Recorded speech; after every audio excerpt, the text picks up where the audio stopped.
Kristus melayani dengan tulus hati. Kopassus Mission Excellent pantang menyerah. Salam kepada pasukan Kristus, siap menjadi saksi Kristus, melayani dengan tulus hati. Kopassus Mission Excellent pantang menyerah. Haleluya. Tuhan berkati kita semua. Ibu saudara, semua kita butuh Yesus. Tanpa Yesus kita binasa. Tanpa Yesus kita tidak bisa berbuat apa-apa. Tuhan Yesus ada di sini. Bebaskan rohmu, bebaskan hatimu.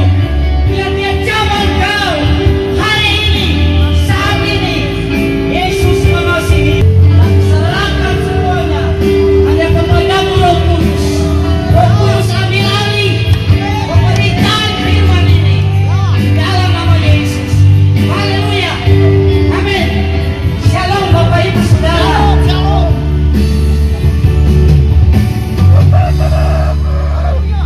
Bapak Ibu Saudara yang dikasih di dalam Tuhan, saat ini adalah situasi di mana kita masih di dalam suasana tahun baru, masih bulan Januari tanggalnya yang kita masih dalam suasana tahun baru. Dan yang saya ingin sampaikan bahwa tahun ini bahkan tahun-tahun ke depan bukan lagi tahun-tahun di mana kita berpikir akan baik-baik saja. Tahun ini tidak akan baik-baik saja dan tahun yang terus berjalan. Kenapa? Jawaban saya adalah Yesus tidak lama lagi akan segera datang. Kedatangan Yesus yang kedua kali sudah ada tanda-tandanya. Gempa bumi terjadi di mana-mana. Goncangan-goncangan di langit terjadi di mana-mana. Alkitab bilang karena kedurhakaan semakin bertambah, maka kasih kebanyakan orang menjadi dingin. Bapak Ibu, Yesus mengajarkan bahwa Yesus mengajarkan akan muncul nabi-nabi palsu, akan muncul Mesias-Mesias palsu. Yesus sendiri sudah memberitahu. Dan Bapak Ibu, dengar baik, pengajaran sesat terus terjadi di mana-mana. Kita bersyukur ada di Indonesia, kita bersyukur ada di Manado. Di luar negeri sudah terjadi pemberkatan, sudah terjadi pemberkatan sesama jenis. Itu melawan kehendak Allah. Laki-laki dengan laki-laki, perempuan dengan perempuan. Ini tandanya Yesus akan segera datang. Kapan Yesus datang? Alkitab mencatat di dalam Matius pasal yang ke-24 ayat 14 bilang seperti ini. Apabila Injil kerajaan ini telah sudah diberitakan di seluruh dunia, barulah tiba kesudahannya. Apakah Injil sudah diberitakan seluruh dunia? Masih belum Bapak Ibu. Saya pernah jumpa dengan teman saya, satu teologi di Teli. Saya tanya, masih ada enggak penduduk di Indonesia kalau pemilihan presiden mereka tidak memilih? Dia bilang masih banyak.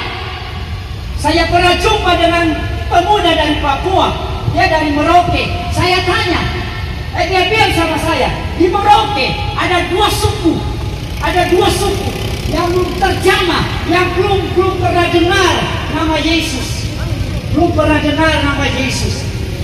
Namanya suku perempuan dan suku laki-laki. Saya tanya, bagaimana suku perempuan bisa berkembang menjadi banyak? Dia bilang mereka jalan-jalan di hutan, lalu culik laki-laki. Layaknya berhubungan seperti suami istri. Kalau yang lahir laki-laki, maka mereka bunuh. Kalau yang lahir perempuan, mereka biarkan hidup. Demikian juga di suku laki-laki. Teman saya bilang di Indonesia masih banyak. Kalau pemilihan presiden mereka tidak memilih. Kenapa? Negara takut masuk di daerah-daerah suku. Bapak Ibu, Yesus akan segera datang. Jangan main-main lagi dengan kehidupan ini. Satu waktu Bapak Ibu, sangkakala Allah pasti berbunyi. Sangkakala Allah berbunyi, maka akan terjadi apa yang namanya pengangkatan anak-anak Tuhan jumpa Yesus di udara. Dan yang terjadi di bumi adalah pemerintahan antikris. Bapak Ibu saudara, Bapak Ibu yang punya bisnis, mau bisnis buah-buahan, toko-toko, bisnis ikan dan lain sebagainya. Waktu zaman antikris, semua orang harus pakai tanda si setan. Kenapa? Tidak ada yang bisa membeli, tidak ada yang bisa menjual kalau tidak pakai tanda setan. Saya pikir Bapak Ibu tidak. Saya pikir Bapak Ibu mau rindu waktu sangkakala Allah berbunyi. Bapak Ibu pasti merindukan terjadi pengangkatan. Betul Ibu-ibu? Saudara, saat-saat ini waktu-waktu yang terakhir, jangan main-main lagi dengan dosa. Sudah bukan waktunya bermain-main dengan dosa. Tuhan kita, Tuhan yang kudus, dosa dan kekudusan itu tidak bisa menyatu. Bapak Ibu, ketika gambar Allah menjadi rusak, dicatat di dalam kitab Kejadian pasal yang ketiga. Tapi pasal sebelumnya, manusia diciptakan serupa dengan gambar Allah. Tetapi gambar Allah itu jadi rusak ketika manusia melawan kehendak Allah. Dosa artinya melawan hukum Allah. Ketika Adam dan Hawa melawan hukum Allah, maka putuslah hubungan antara Allah dan manusia. Mau tidak mau, Yesus berkata, karena begitu besar kasih Allah akan dunia ini, sehingga Dia mengutus anaknya yang tunggal, supaya barang siapa yang percaya kepadanya tidak binasa, tak melainkan beroleh hidup yang kekal. Semua orang membutuhkan Yesus. Bapak Ibu dengar baik, saya mengasihi semua yang bisa mendengar. Saya mengasihi semua. Dengar, hidup manusia itu sangat singkat. 70 tahun manusia masih kuat, tetapi 80 tahun seterusnya kekuatan manusia mulai berkurang. Dan satu waktu kekuatan manusia, satu waktu orang-orang yang berumur 80-an bahkan mencapai 90-an, satu waktu fisiknya berkurang. Bapak Ibu dengar baik, engkau membutuhkan Yesus. Tanpa Yesus engkau tidak bisa apa-apa. Tanpa Yesus engkau binasa. Kalau engkau merasa, kalau engkau tahu hidupmu belum di dalam Yesus, firman Tuhan berkata, Yohanes 1 ayat 12, barang siapa menerima Dia, diberi kuasa untuk menjadi anak-anak Allah, yaitu mereka yang percaya dalam namanya. Bapak Ibu, buka hatimu. Ini kesempatan yang terbaik. Buka hatimu, undang Yesus di dalam hatimu. Selanjutnya Bapak Ibu, gambar Allah itu menjadi rusak saat manusia mereka mencari Tuhan yang lain. Bapak Ibu perhatikan umat Israel yang dipimpin oleh Musa, keluar dari tanah Mesir. Waktu Musa naik ke gunung untuk terima 10 hukum Allah. Musa masih di atas bukit, Musa masih di atas gunung untuk menerima hukum Allah. Bangsa Israel, di mana ada Harun di bawah, ada Miriam, ada umat Israel. Mereka bilang, buatkan Tuhan makan. Akhirnya dibuatlah lembu, dan itu yang mereka sembah. Bapak Ibu dengar baik, orang yang masih menyembah berhala, orang yang masih percaya dukun-dukun, orang yang masih pergi ke dukun-dukun untuk berobat, engkau tidak akan pernah temukan jawaban. Kalau engkau sakit, cari Tuhan. Engkau harus cari Tuhan atau pergi ke dokter. itu tidak salah, itu benar. Tapi kalau lari ke orang-orang pintar, kalau lari kepada paranormal, lari kepada dukun-dukun, saudara tidak akan pernah temukan jawabannya. Yang sakit semakin buruk sakitnya. Kenapa? Alkitab berkata, Yeremia 17 ayatnya yang ke-5 dan ke-6 menjelaskan buat kita semua, terkutuklah orang yang mengandalkan manusia, yang menaruh pengharapan kepada manusia. Orang yang mengandalkan dukun-dukun, tidak akan pernah datangnya hal yang baik, tetapi justru datangnya hal yang buruk. Saya pernah mendoakan seorang bapak, sudah 5 sampai 6 rumah dijual. Masalahnya sakitnya sakit jantung. Dia sakit jantung, sudah berobat sana sini, tetapi tidak pernah mendapatkan kesembuhan. Waktu saya dipanggil, saya mendoakan, saya bawa dia ke pertobatan supaya dia kenal Yesus. Saya doakan dia pelepasan supaya dia bebas dan menjadi milik warga kerajaan Allah. Bapak Ibu, pada akhirnya jantungnya terjadi perubahan-perubahan, tetapi Tuhan berkehendak lain. Sudah 5 rumah yang dijual, tetapi waktu jumpa Yesus, dia jadi milik Allah. Dia jadi milik Allah.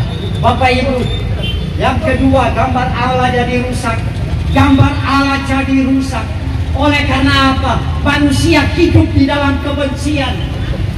Manusia hidup di dalam kepahitan. Ada dendam. Biasanya yang suka kepahitan adalah para kaum Hawa. Rata-rata kaum Hawa, rata-rata orang-orang yang hidup di dalam sakit hati, di dalam kepahitan, di dalam kebencian, rata-rata adalah kaum Hawa. Survei membuktikan. Saya dulu pernah menjadi pendoa di Geo Studio yang ada di Komodo sebelum pindah di Kololongan, mungkin sekarang sudah ditutup. Bapak Ibu, saya bisa menemukan orang-orang yang jumpa saya, orang-orang yang share, saya bisa temukan segala macam penyakit. Sumbernya itu dari hati. Oleh karena kepahitan, hidup di dalam sakit hati, hidup di dalam kebencian, berbagai macam penyakit bisa terjadi jantung bocor, asam lambung, mah, kanker, tumor, dan segala macam penyakit itu bisa terjadi. Itulah sebabnya kalau Bapak Ibu mempunyai penyakit seperti asam lambung, mah, ada benjolan, ada kanker, tumor, itu sumbernya dari hati. Jangan bilang karena terlalu banyak makan ini, terlalu banyak minum ini. Bukan, sumbernya dari hati. Orang sakit hati, kuncinya cuma bisa mengampuni. Kalau tidak mengampuni, tidak ada tempat di surga.